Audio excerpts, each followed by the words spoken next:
What's going on, guys? On today's video, we're going to be installing a lithium battery in this Kandi Cruiser 4P golf cart here. This thing right here has the old sealed AGM batteries in it right now. I just drove it from my buddy's house, 17 miles per hour. The batteries are just failing fast. It's time to get this right here on some lithium. Let's get started. All right, we've got us another battery to install today. This one is by Novaic. Novaic, NovaicPower.com. On the top it says maintenance free, 8-year warranty, eco-friendly. We have these tiny bolt heads here. And each bolt head looks like they have a marker on here as well.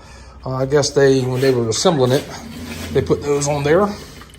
On the sides right here, we have our feet welded onto the case.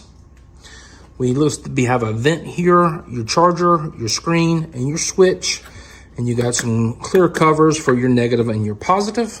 Now, you know I like to open them up. I didn't even ask them if I could open it up, but we're just gonna go ahead and open it up and see exactly what's inside of this one right here before we start getting it installed into our Kandi.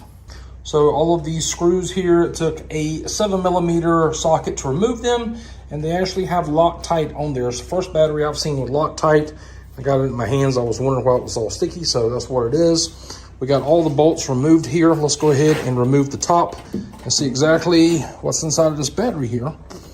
And well, it looks like a battery we've previously had here on the channel with these covers here, but down here looks a little bit different. We have a 300 amp fuse there. Looks like some relays. It's got your built-in shunt down there, and that looks pretty good. Looks like another relay there as well. Everything's nice and neat.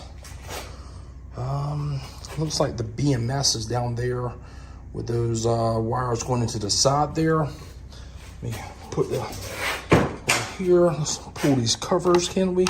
Nope, these covers have these plastic clips on there. I'm sure we could pull them off, but I don't want to break anything, so we're going to leave that on there. But everything looks to be good. 8 cells. We're in a series for 16, and this looks pretty good. And let's get the cover back on it, and we're going to start going ahead and removing some batteries from outside the Kandi. All right, straight away. Got a full road ahead of us. We're sitting at 0. Let's see how fast this thing will go now.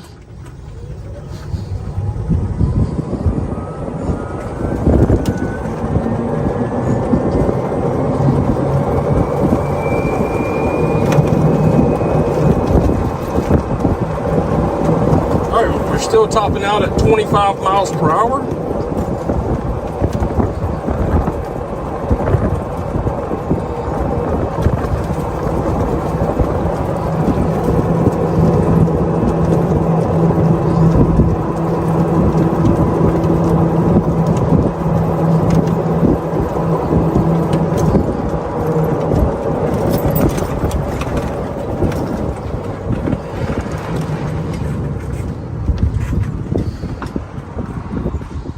All right, we just topped out around 25, I believe, and that's about the stock speed on this one right here. This controller is set to 25, so with that being said, we're good now. This cart was only going like 16 miles per hour, 17 max, and it was dropping battery fast, so this thing feels a lot peppier than when I first rode it a couple of years ago with him, but here we go. Well, there it goes, guys. That was a pretty simple install there. This right here is the Kandi Cruiser 4P. I've never worked on one of these before.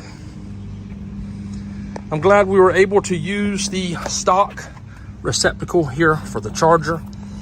So he can just plug that into his standard way of doing it, just like he did. We didn't change anything there. There was no sense in doing that if, you know, it's already there. Floorboard. If you've never seen the Kandi Cruiser, we mounted the gauge right in here as well. We're at 97%.